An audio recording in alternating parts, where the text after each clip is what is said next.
It's Masa Appeal with Masa Zokai, talking about topics that interest you. Good morning, Vietnam! I do the intro on the show, Eslam. Okay, that was a good intro. This is Masa Zokai, and we're on the Masa Appeal show with the comic, Eslam the comic. Thank you for being here today, Eslam, and thank you for taking my job over, not letting me do my own. We're going to keep the Good Morning Vietnam. Anytime, it's my pleasure. You know, it's always fun being here because you never know what's going to happen, and it's normally on my side, the unpredictable one. You know, it's weird. I work here, and I don't know what happens either. I never know what's going to happen either. This must be a Persian establishment then, because there is no schedule. You came late? No, I'm just kidding. No, I came late, but I was courteous enough to text you that I was going to be 20 minutes late, and it was out of my. You know no, I came at 12:17. 11:17. No, 12:17. You came at 12:17. 1:17, something like that. Sorry. So Eslam the comic is a comedian, stand-up comedian, and actor, and also you've done some writing as well. Yeah, I write. I rap. I try to do everything because in Hollywood you can't just be one-dimensional. You got to be triple, quadruple threat: actor, dancer, singer. You're a dancer too. I know you're a dancer. Yeah. Well, I try. I mean, I don't claim to be a dancer, but when I do, you know how they say monkey see, monkey do? Yeah. So since I'm hairy enough, I guess I would qualify to be a monkey or a gorilla, and I imitate Michael Jackson, Michael Jackson, and Horda Dion, and John Travolta, and you know. You have the moves. That's all. I'm not gonna lie. So do you do any of these moves on your every third Thursday night of the month? You do this comedy show hosted by Eslam the comic. Now, do you do any dancing in No, I do not, because I normally do those for shows that people buy tickets to come to see. Well, no. I mean, it's show business. If I'm going to show that much, wait a minute, that didn't sound right. What are we talking about here? If I'm going to show that much, you got to pay. No, when a show is done professionally and people pay for, of course, I'm going to give them all I have. Oh, this show is a no cover charge and no minimum drinks either. That's right. Nice. And in Hollywood, that's a first. Yeah, this isn't very common. Yeah, true. In West Hollywood, especially because that's a gay capital, and gay people love to spend money. Seriously. And they don't care. I mean, they all have high-paying jobs anyway. Most of the ones I have met, so for them it's nothing to pay. So it's refreshing to see a place. And we're not claiming to be a comedy club, but we want to make it a venue where people come and test out their comedy chops. I mean, what else do we need? And it's open mic, and anybody can come in. They don't have to be Persian? No, they don't have to be Persian. Well, Persians won't come anyway because, we all claim to be funny, but when we're on the spot, when you call them, I go, oh, no, don't call me. It's like, but, you're always telling jokes. Yes, but not in front of people. And it's like, what the hell is people? It's like, human beings. Oh, you mean people? Oh, it's just like the pizza when they order, can I get a single pizza? It's like, single? What's a single? Not big one. Oh, you want a single?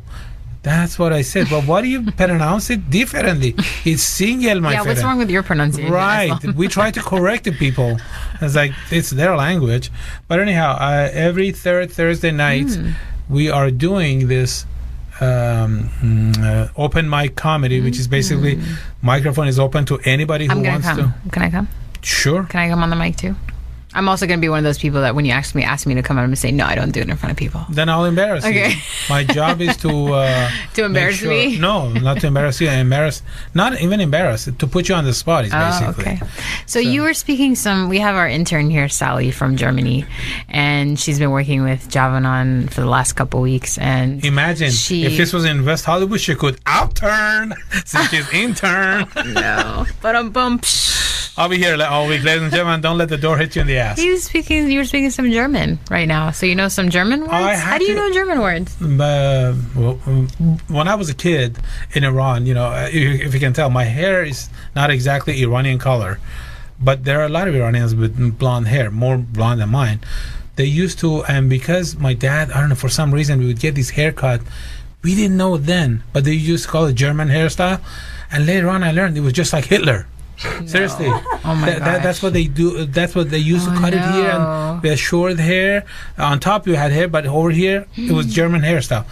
I don't think my father knew or meant to. Oh, no. So, but it was the most convenient way because the hair wouldn't grow that long over the shoulder. Because back when I was growing up as a kid, it was frowned upon for a boy to have long hair, and it wasn't like nowadays where you can have 10,000 type of hairstyle. So they used to call us German kids. Okay, and even though because we were sort of blondish, both me and my brother and my middle sister, Mariam. When we were growing up, I have a funny story to tell you, which is a sad, culturally sad. We used to live in a neighborhood where the water was, for some reason, disconnected. So we had to take these buckets and go to this very first house, which was a rich man who was a giving man. He would let us fill up the buckets and take them home. Yeah, he was a very nice man. So he would let us have water. And that lasted about 1.5 years. It wasn't just our household. Everybody in the neighborhood. Wow. That's a lot of water. So even though we grew up in that neighborhood, even though my name is Eslam, stupidity, as Ron White, the great famous comedian, says, you can't fix stupid. Because we were blondish, a lot of people would just go to like, don't touch that hose after this kid has touched it because he's Armenian. Oh no. And he's dirty. Like, so my name is Eslam. I live in that neighborhood. You know my parents. How could you how could you say something that's stupid to begin with? Yeah. Everybody is the same. We were in a really racist neighborhood. They were not racist. They were just stupid. They were prejudiced. They were just prejudiced. They were prejudiced against non-Muslims, and they considered them dirty, which is stupid. When you cut your finger by accident of any religion, you all bleed red. So your blood is no cleaner than mine, or Muslims are not cleaner than the Baha'is. Baha'is are not cleaner than the Jews, and the Jews are not cleaner than the Christians. Everybody's the same. You're either all crap or you're either great. Simple. So did you learn German because they were calling you German? No, I didn't learn German. I wrote a play called A Beginning to an End, and that's the play where your little brother, who I can no longer call little, he was going to Pierce College. He forced your dad. He sold ticket to your dad, and they came and saw the show. And that was the bonding moment between. I mean, your father and your brother have a great bond, but I think I was the glue that made that bond stronger by doing that play. Because the next day I was in your dad's office. I wanted to pay for the advertisement in the JAVANAN magazine, and he asked me to come in and close the door, lock the door, and then he had his head between two. You can ask him. He had his head between his two hands, and then he brought his head up, and he had tears in his eyes. And I said, "Everything okay?" I said, "Okay." He said, "Yeah. I came and saw your play last night," and I said, how bad was it that you're crying? No, honestly, because I wasn't being a comedian. I wasn't trying to be funny. He goes, no, that wasn't it. I wanted to thank you for helping me rediscover my son. And I said, rediscover? You're making him sound like an element, like a chemical element that was just discovered in the lab. He goes, no. And then he told me a story about a friend of his, a couple friend, they had 2 kids, and the 2 kids had ran away from home. And he said, the fact that my son kept poking me, saying, Dad, he's making fun of you. And then at one point I was poking him, saying, Mayer, he's making fun of you. He said that was the bonding moment. You may not have realized it, but you got us closer together. And that's when I just fell in love with your little brother. And I always consider him the little brother, because he's a little kid. And he may be grown up and have 2 kids and be married, but he will always be little Mahir in my mind. Aww. So that play, I took it to Germany for a Köln film theater festival, and I ended up working with this great Iranian actress named Thais Farzan.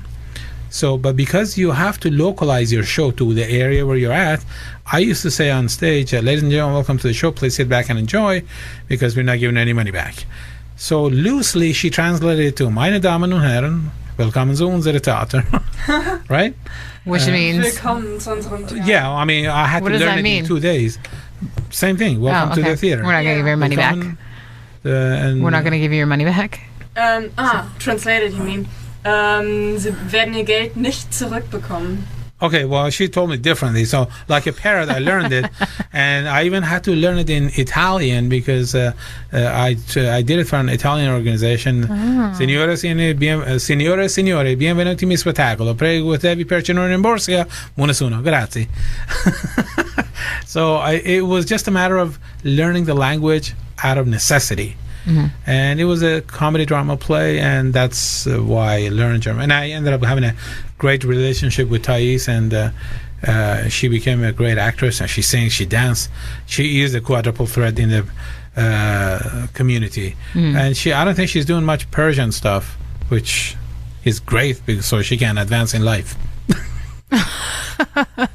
No, because I honestly feel your talent gets wasted. So, I mean, if I'm speaking frank, then let it be it. Some compare me to, rest in peace, George Carlin, and some because of my coming off the wall is Robin Williams. Did you know I had 47 condolences messages when Robin Williams passed away? Why?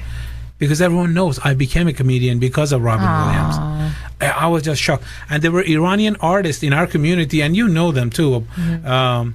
But they were just like telling each other, why is everybody, offering condolences messages to Eslam? He's not related to Robin Williams. But they don't realize the root of comedy, the seed of comedy, was planted in my head when I used to watch Mork and Mindy. Well, that was before way your time.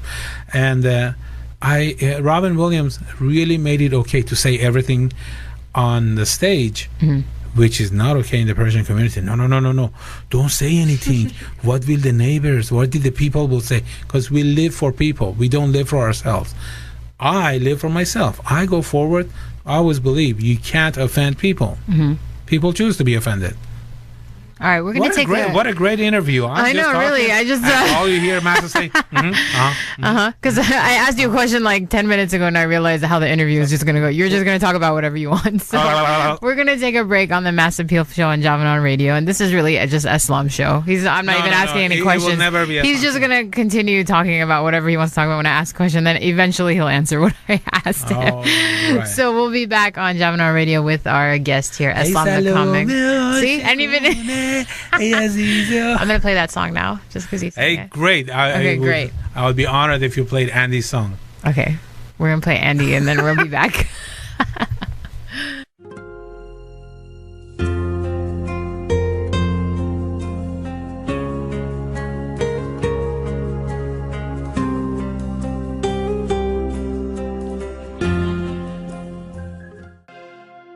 We're back on the Mass Appeal show with Eslam the comic and Achtung! Sally, our sound engineer for today, interning at JAVANAN Radio. She's doing such a great job. Isn't she doing a great job? Eslam wanted you to come on the mic because he's like, you need to come on the mic. And you had a question for him, right? You were saying you thought it was really Hey, guys. For horses.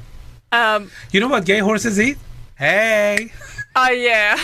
You're off the show. You're off. Get out. Yes, I thought it's really interesting that you've been influenced by Robin Williams, whom I really admire.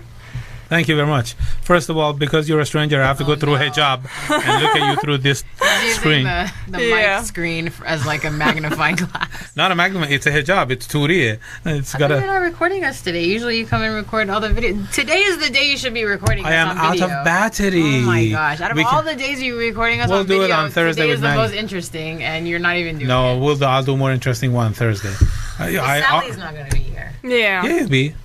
On Wednesday, I'll be here again. Mind for one. If I'm here, you'll be here. Okay. You have to pick her up, though, because nobody could bring her. From where? Oh, are you leaving on Wednesday? No, I'm leaving on the 2nd of October. Oh, she'll be here.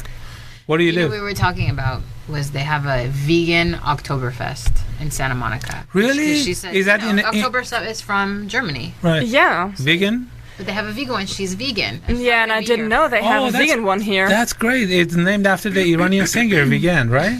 I don't know him. I don't know what you're talking about. I was so shocked when I said there are vegan restaurants. Wow, even after his death, he has so many branches. Vegan.